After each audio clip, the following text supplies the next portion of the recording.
2014 से 2024 के बीच में ये बताइए कि कितने रेल हादसे हुए हैं, उसमें कितनी मौतें हुई हैं और कितने लोग घायल हुए हैं। लोग जो है लोकल ट्रेन से गिरकर मर जाते हैं। ये मतलब बहुत दुर्भाग्य है कि लोकल ट्रेनों में भी चलने का एक आम नागरिक है, जो एक आम भारतीय, उसको जगह नहीं मिल रहा है और कीड़े मकोड़ों की तरह ठूस के वो है डब्बों में उसको चलना पड़ रहा है। खाली आपको रेल मंत्री रील बनाते दिख जाते हैं, परंतु रेल मंत्री जिम्मेदारी लेते आपको कहीं नहीं दिखते। आपने जिस डेटा की बात की है उसके हिसाब से पिछले 10 सालों में लगभग 700 एक्सीडेंट हुए हैं। लोग जो है अपने घर से निकलते हैं मंजिल तक पहुंचने के लिए, परंतु उनको रेलवे में मौत मिल जाती है। और देखेंगे यह वह देश है जहां पर लाल बहादुर शास्त्री और माधवराव सिंधिया जैसे भी मंत्री थे, जो दुर्घटनाओं की जिम्मेदारी लेते थे और इस्तीफा भी देते थे। परंतु यहाँ पे इस सरकार में आपको इस्तीफा होते नहीं दिखाई देगा, जिम्मेदारी लेते हुए कोई दिखाई नहीं देगा। जवाबदेही इस सरकार में तय नहीं होती, जो है तय सिर्फ किया जाता है सिर्फ जुमला, सिर्फ झूठ और प्रचार प्रसार। ये कवच एक एंटी कोलिजन सिस्टम है जो रेलवे के लिए है। इसकी शुरुआत 2011 में हुई थी, तब उसका नाम कवच नहीं था। यूपीए इन सब मामलों में थोड़ा पीछे रह गई, उसने कवच नाम नहीं रखा था, शायद उसका नाम एंटी कोलिजन सिस्टम रखा था। टी कैस नाम था शायद उसका। हजारों किलोमीटर की रेलवे लाइन में कुल 1450 किलोमीटर एरिया जो है वो एंटी कोलिजन सिस्टम से है। कुल 139 लोकोमोटिव हैं जिनमें ये लगा है अब तक, और सैकड़ों हजारों की संख्या में हमारे पास लोकोमोटिव्स हैं।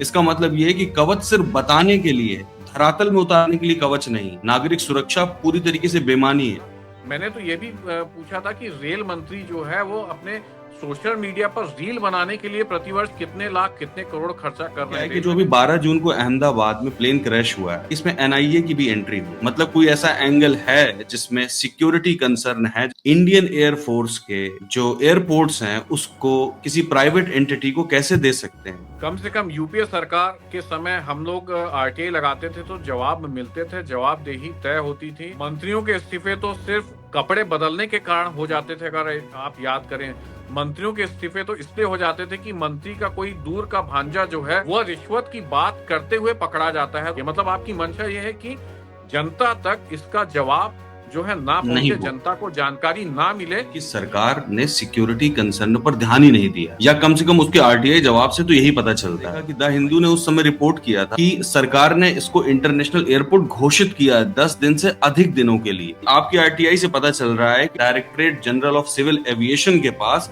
कोई डॉक्यूमेंट ही नहीं है कि इस एयरपोर्ट को इंटरनेशनल किया गया, और ना ही एयरपोर्ट्स अथॉरिटी ऑफ इंडिया के पास कोई डॉक्यूमेंट है कि इसको इंटरनेशनल किया गया। ऑल्दो एएआई यानी कि एयरपोर्ट्स अथॉरिटी ऑफ इंडिया ये मानता है कि इंटरनेशनल किया, लेकिन डॉक्यूमेंट कुछ नहीं है। ये कैसे हो रहा है? सवाल तो ये भी है कि पाकिस्तान के पास एक करीबी एयरपोर्ट को आप एक सेठ के पुत्र के विवाह के लिए अंतर्राष्ट्रीय एयरपोर्ट में तब्दील कर देते हैं, और आपके पास इसको लेके कोई दस्तावेज नहीं होते, इसके खर्च को लेके आपके पास कोई आंकड़े, कोई हिसाब किताब नहीं होते हैं।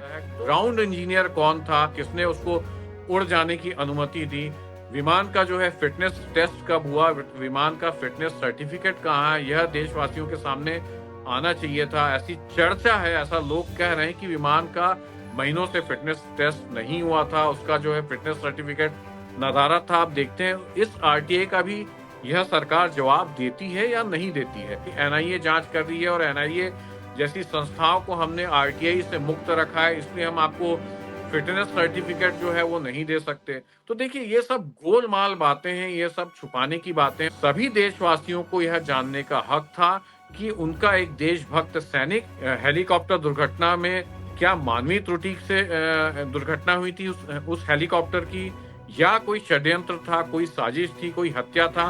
कि नवंबर 2021 में रावत साहब ने ये स्टेटमेंट देते हुए कहा था कि अरुणाचल प्रदेश में चीनी सेना अंदर घुस आई है, सेटलमेंट बना लिए हैं उन्होंने, घर बना लिए हैं जहां पर मिलिट्री ऑपरेशंस भी हो सकते हैं और सिविलियन भी हो सकते हैं। उसके 1 महीने बाद ये एक्सीडेंट हुआ है। और बिपिन रावत के इस बयान को काउंटर किसने किया था? मिनिस्ट्री ऑफ एक्सटर्नल अफेयर्स ने मना कर दिया था कि ऐसा कुछ भी नहीं हुआ।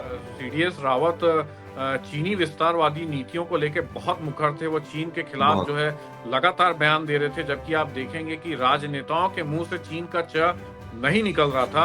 मतलब साफ तौर से सरकार जो है अब हमारे पायलट्स के ऊपर निशाना बना रही है। अब वो हेलीकॉप्टर भी, मैंने जैसा कि पहले आपको बताया, मीडिया रिपोर्ट्स बताती हैं कि हेलीकॉप्टर सेफेस्ट हेलीकॉप्टर है पूरे विश्व का, जो कि खराब मौसम में भी उड़ान भर सकता है।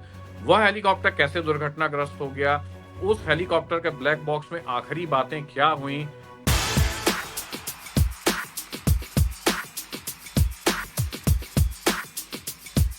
सलाम, नमस्कार। मैं हूं कुणाल पाठक और आप देख रहे हैं लखनऊ पोस्ट भारत में सूचना। इस कार्यक्रम में मेरे साथ हैं मेरे मेहमान, देश के जाने माने आरटीआई एक्टिविस्ट कुणाल गोपाल शुक्ला जी। नमस्कार कुणाल जी, आपका नमस्ते, स्वागत। नमस्ते। कैसे हैं आप? बढ़िया कुणाल जी, आप? जी, बस बढ़िया है। तो शुरू करते हैं आज का आरटीआई। बिल्कुल। कुणाल जी, मैंने देखा कि नागरिक सुरक्षा को लेकर के आपका जो कंसर्न है वो बेहद उम्दा है और आप इस पर लगातार आरटीआई डालते रहते हैं। इस बीच मेरी नजर आपकी एक आरटीआई पर पड़ी जो आपने जून 2024 में डाली थी, और इस ये आरटीआई जो थी वो रेल मंत्रालय को संबोधित की थी। आपने रेल मंत्रालय से पूछा था कि 2014 से 2024 के बीच में ये बताइए कि कितने रेल हादसे हुए हैं, उसमें कितनी मौतें हुई हैं और कितने लोग घायल हुए हैं। वर्षवार आपने उनसे जानकारी मांगी थी। अच्छी बात यह है कि रेलवे मंत्रालय ने आपको जानकारी दे दी। और आप बताएंगे इसमें क्या था? देखिए, अगर आप थोड़ा सा पीछे जाएं तो जो हम देशवासी हैं उनको सपना बुलेट ट्रेन का दिखाया जा रहा है। देशवासियों को बताया जा रहा है कि जो है सभी इंजनों में कवच लगाया जा रहा है और कवच के बाद दुर्घटनाएं नहीं होंगी, परंतु दुर्घटनाओं के आंकड़े हर महीने हर साल जो है वो आ रहे हैं। आप देखेंगे प्रतिदिन ऐसी कोई सूचनाएं और खबरें आ जाती हैं कि कहीं ना कहीं रेल हादसे हुए। अभी 3 दिन पहले की बात है, लोग जो है लोकल ट्रेन से गिरकर मर जाते हैं। ये मतलब बहुत दुर्भाग्य है कि लोकल ट्रेनों में भी चलने का एक आम नागरिक है, जो एक आम भारतीय, उसको जगह नहीं मिल रहा है और कीड़े मकोड़ों की तरह ठूस के वो है डब्बों में उसको चलना पड़ रहा है। किराया उतना ही लिया जा रहा है। अगर आप बात करेंगे सीनियर सिटीजन्स के लिए, जो 50% की जो छूट थी वह खत्म कर हम्म। दी गई है। अमृत काल में जो है ऐसा सपना, ऐसा सब्ज बाग दिखाया गया कि ट्रेन दुर्घटनाएं नहीं हो रही हैं, परंतु ये रेलवे का डेटा है, रेलवे का आंकड़ा है। आप अगर आप पढ़ कर सुनाए दर्शकों को तो मुझे और अच्छा लगेगा कि कुल कितनी मौतें हुई, कितने लोग हम्म। घायल हुए और कितनी ट्रेनें जो है पटरी से उतर गईं और कितने यात्री जो है बेवजह जो है मर जाते हैं, मृत्यु का उनको वो सामना करना पड़ता है। तो देखिए, बिल्कुल। सपना तो बुलेट मैंने ट्रेन का देख दिखाया जा रहा है, परंतु व्यवस्था जो है वह अच्छी नहीं है। खाली आपको रेल मंत्री रील बनाते दिख जाते हैं, परंतु रेल मंत्री जिम्मेदारी लेते आपको कहीं नहीं दिखते हैं। बिल्कुल, आप देखिए जो जो आपने आरटीआई डाली, आपने जिस डेटा की बात की है उसके हिसाब से पिछले 10 सालों में लगभग 700 एक्सीडेंट हुए हैं। 689 हैं टू बी प्रिसाइज, लेकिन लगभग 700 एक्सीडेंट हुए हैं। 1100 से ज्यादा मौतें हुई हैं और लगभग 2350 लोग इंजर्ड हुए। 2014-15 में 292 मौतें हुई हैं। 2015-16 में 122 हुई हैं और अभी 2023-24 का देख लेंगे तो 317 मौतें हुई हैं। ये ये छोटी वाकई नहीं होती, बहुत बहुत 317 भयावह मौतें। आंकड़ा है, बहुत दुखदाई है ये कि लोग जो है अपने घर से निकलते हैं मंजिल तक पहुंचने के लिए, परंतु उनको रेलवे में मौत मिल जाती है। और सबसे दुखद बात है, देखिए, जिम्मेदारी और जवाबदेही तय नहीं होती। रेल मंत्री, माफ कीजिएगा, रील मंत्री आपको हरी झंडी दिखाते मिल जाएंगे, वह रील बनाते दिख जाएंगे, वह बड़ी बड़ी बातें जो है करते दिख जाएंगे टीवी चैनलों पे, सोशल मीडिया पे, परंतु वो जिम्मेदारी लेते आपको कभी नहीं दिखेंगे। यह वह देश है जहां पर लाल बहादुर शास्त्री और माधवराव सिंधिया जैसे भी मंत्री थे, जो दुर्घटनाओं की जिम्मेदारी लेते थे और इस्तीफा भी देते थे। परंतु यहाँ पे इस सरकार में आपको इस्तीफा होते नहीं दिखाई देगा, जिम्मेदारी लेते हुए कोई दिखाई नहीं देगा। जवाबदेही इस सरकार में तय नहीं होती, जो है तय सिर्फ किया जाता है सिर्फ जुमला, सिर्फ झूठ और प्रचार प्रसार। आपने जैसे बताया कि ये जो मंत्री साहब हैं ये बहुत सारे दावे और वादे करते हैं, लेकिन असल में कुछ भी धरातल पर नहीं उतरता। तो मैं अपने दर्शकों के लिए बताऊं कि जिस कवच योजना की ये बात बता रहे हैं, जिस कवच स्कीम की बात बता रहे हैं, तो ये कवच एक एंटी कोलिजन सिस्टम है जो रेलवे के लिए है। इसकी शुरुआत 2011 में हुई थी, तब उसका नाम कवच नहीं था। यूपीए इन सब मामलों में थोड़ा पीछे रह गई, उसने कवच नाम हाँ। नहीं रखा था, शायद उसका नाम एंटी कोलिजन सिस्टम रखा था। टी कैस नाम था शायद उसका। हुआ क्या कि 2014 के आसपास आते आते इन्होंने उसका नाम कवच रख दिया। लेकिन आप देखिए कि 2014 से लेकर के आज 2024 हो गया, और जब आप देखते हैं कि कवच कितने एरिया में फैला है, कितना बड़ा एरिया है जो कवच से सिक्योर्ड है, तो आपको पता चलेगा कुल 1450 किलोमीटर, हजारों किलोमीटर की रेलवे लाइन में कुल 1450 किलोमीटर एरिया जो है वो एंटी कोलिजन सिस्टम से है। और ये भी जो 1450 किलोमीटर एरिया है कुणाल जी, इसका मेजॉरिटी ऑफ द एरिया जो है वो साउथ सेंट्रल रेलवे में है। वो भी मतलब एक ऐसी जगह है जहां भीड़ भाड़ कम है, जहां यातायात कम है। कम। सबसे ज्यादा यातायात कहाँ है? इधर नॉर्दर्न में है, सेंट्रल नॉर्दर्न में है। लेकिन यहां पर ये सिस्टम बहुत ज्यादा नहीं लगाया गया। कुल 139 लोकोमोटिव हैं जिनमें ये लगा है अब तक, और सैकड़ों हजारों की संख्या में हमारे पास लोकोमोटिव्स हैं। इसका मतलब ये है कि कवच सिर्फ बताने के लिए, धरातल में उतारने के लिए कवच नहीं। नागरिक सुरक्षा पूरी तरीके से बेमानी है कुणाल जी। नहीं, नहीं, नहीं, बिल्कुल देखिए बेईमानी है। अगर आप याद करें तो उड़ीसा के बालासोर में हुआ जो रेल हादसा था, वो बहुत ही भयावह, बहुत ही दुखदाई था। सैकड़ों लोग उसमें मर गए, कई लोग लापता हो गए, परंतु उस हादसे के बाद भी जो है जिम्मेदारी और जवाबदेही नहीं ली जाती है। और उस हादसे के बाद ही ये आरटीआई लगाया गया था कि कितने लोग जो है इन 10 वर्षों में मर गए, कम से कम इसका आंकड़ा तो बता दीजिए। अच्छा, एक आरटीआई मैंने वो भी लगाया, मैं एग्जैक्ट अभी आपको उसका फिगर नहीं बता पाऊंगा। मैंने तो ये भी पूछा था कि रेल मंत्री जो है वो अपने सोशल मीडिया पर रील बनाने के लिए प्रतिवर्ष कितने लाख कितने करोड़ खर्चा कर रहे हैं। रेलवे ने उसका भी जवाब दिया है। मुझे अभी एग्जैक्ट आंकड़ा जो है याद नहीं है, परंतु हम लोग उस आरटीआई पर भी चर्चा करेंगे कि किस प्रकार से टैक्स पेयर्स के पैसे को रील बनाने में फूंक दिया जा रहा है। ये तो बहुत इंपॉर्टेंट जानकारी होगी, जब भी चर्चा होगी तो काफी मजेदार होगी। बिल्कुल, बिल्कुल, एक और बिल्कुल। एक और बात है कुणाल जी, जब आप नागरिक सुरक्षा की बात करते हैं, मैंने देखा आप बहुत कंसिस्टेंट हैं नागरिक सुरक्षा को लेकर के अपनी आरटीआईज में। तो आपने नागरिक सुरक्षा को लेकर ही एक और आरटीआई डाली थी जामनगर एयरपोर्ट के लिए। ये भी 2024 की आरटीआई, ऑल्दो पुरानी है, लेकिन इसकी आज चर्चा क्यों जरूरी है, इसको जानना जरूरी है। हुआ क्या है कि जो अभी 12 जून को अहमदाबाद में प्लेन क्रैश हुआ है, मैंने अखबारों में पढ़ा कि इसमें एनआईए की भी एंट्री हुई है। मतलब कोई ऐसा एंगल है जिसमें सिक्योरिटी कंसर्न है, जिसको सरकार जरूरी समझती है कि इसको एनआईए भी इसकी जांच करे किसी न किसी लेवल पर। जब सिक्योरिटी का इतना बड़ा कंसर्न है, तो फिर आप इंडियन एयरफोर्स के जो एयरपोर्ट्स हैं उसको किसी प्राइवेट एंटिटी को कैसे दे सकते हैं? 10 दिनों तक, आपकी आरटीआई से मुझे पता चला कि 10 दिनों तक अनंत अंबानी की शादी के लिए जामनगर एयरपोर्ट को इंटरनेशनलाइज कर दिया गया था, उसको इंटरनेशनल एयरपोर्ट की तरह ऑपरेट किया गया। और जब आपने जानकारी मांगी कि इस पर कितना पैसा सरकार ने खर्च किया, तो उन्होंने कहा कि नो इंफॉर्मेशन इज अवेलेबल। इसका क्या मतलब? इंफॉर्मेशन अवेलेबल नहीं। देखिए, इस सरकार में जवाब नहीं मिलते हैं, इस सरकार में जिम्मेदारी तय नहीं होती, इस सरकार में जवाबदेही तय नहीं होती। कम से कम यूपीए सरकार के समय हम लोग आरटीआई लगाते थे तो जवाब मिलते थे, जवाबदेही तय होती थी। मंत्रियों के इस्तीफे तो सिर्फ कपड़े बदलने के कारण हो जाते थे। अगर आप याद करें, मंत्रियों के इस्तीफे तो इसलिए हो जाते थे कि मंत्री का कोई दूर का भांजा जो है वो रिश्वत की बात करते हुए पकड़ा जाता है, तो उसमें इस्तीफे हो जाया करते थे, अगर आप याद करें। परंतु यहाँ पे जिम्मेदारी और जवाबदेही तय नहीं होती। जामनगर एयरपोर्ट की अगर हम लोग बात करें, तो जामनगर एयरपोर्ट काफी सेंसिटिव एयरपोर्ट है। पाकिस्तान की बॉर्डर से कोई बहुत अधिक दूर नहीं है। जामनगर एयरपोर्ट जो है वहां पे वायुसेना का भी जो है एक एयरबेस है। तो जामनगर एयरबेस है, उसको अनंत अंबानी की शादी के लिए 10 दिन अंतर्राष्ट्रीय एयरपोर्ट में तब्दील कर दिया जाता है। तो देखिए, ये तब्दील किए जाने पे भी कुछ खर्च हुआ होगा, निश्चित रूप से खर्च हुआ होगा। तो मैंने पूछा था कि अनंत अंबानी की शादी के लिए जो इंटरनेशनल एयरपोर्ट में जामनगर एयरपोर्ट को जो तब्दील किया गया है, उसका खर्च कितना हुआ है, उसकी जानकारी दी जाए। परंतु इनके पास जो है रिकॉर्ड नील था। इनका अगर आप आरटीआई में पढ़ेंगे और दर्शकों को पढ़कर भी बताएंगे, तो जवाब जो है उनका नील आता है। तो मतलब ऐसा तो संभव ही नहीं है कि इंटरनेशनल एयरपोर्ट में उसके ऑपरेशंस को आपने बदला और उसमें कोई खर्च नहीं हुआ और आपने जवाब नील बता दिया। मतलब आपकी मंशा ये है कि जनता तक इसका जवाब जो है ना नहीं पहुंचे, वो जनता को जानकारी ना मिले कि उसमें कितना खर्च टैक्स पेयर्स के पैसे को एक सेठ के पुत्र की शादी के लिए खर्च किया गया है। 100% मैं आपको बता रहा हूं कि ये पैसा जो है सरकार ने खर्च किया होगा और सरकार ने जवाब की जगह हमको नील लिखा हुआ पकड़ा दिया है आंसर।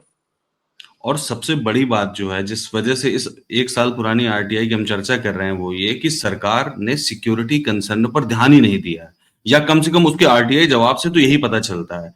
भाई, अहमदाबाद में जो प्लेन क्रैश हुआ है उसका अगर सिक्योरिटी कंसर्न है, तो आप ये समझिए कि जामनगर वाले का क्यों नहीं है। जो आपने आरटीआई डाली थी, इस पर मैंने आगे पढ़ा तो मैंने देखा कि द हिंदू ने उस समय रिपोर्ट किया था, और हिंदू ने इस बात की जानकारी दी थी कि सरकार ने इसको इंटरनेशनल एयरपोर्ट घोषित किया 10 दिन से अधिक दिनों के लिए। नंबर एक बात। नंबर दो बात यह कि आपकी आरटीआई से पता चल रहा है कि directorate general of civil aviation के पास कोई डॉक्यूमेंट ही नहीं है कि इस एयरपोर्ट को इंटरनेशनल किया गया, ना ही मतलब एक एयरपोर्ट्स मजाक अथॉरिटी चल ऑफ रहा है, और ना ही मजाक चल एयरपोर्ट्स रहा है। अथॉरिटी ऑफ इंडिया के पास कोई डॉक्यूमेंट है कि इसको इंटरनेशनल किया गया। ऑल दो एएआई यानी कि एयरपोर्ट्स अथॉरिटी ऑफ इंडिया ये मानता है कि इंटरनेशनल किया, लेकिन डॉक्यूमेंट कुछ नहीं है। ये कैसे हो रहा है? बिना डॉक्यूमेंट के आप किस किस्म का व्यवहार कर रहे हैं इतने संवेदनशील क्षेत्र में? ये तो देखिए भारत की वही तो सुरक्षा के साथ बात है कर रहा कि है। ये तो सुरक्षा चूक है एक प्रकार से।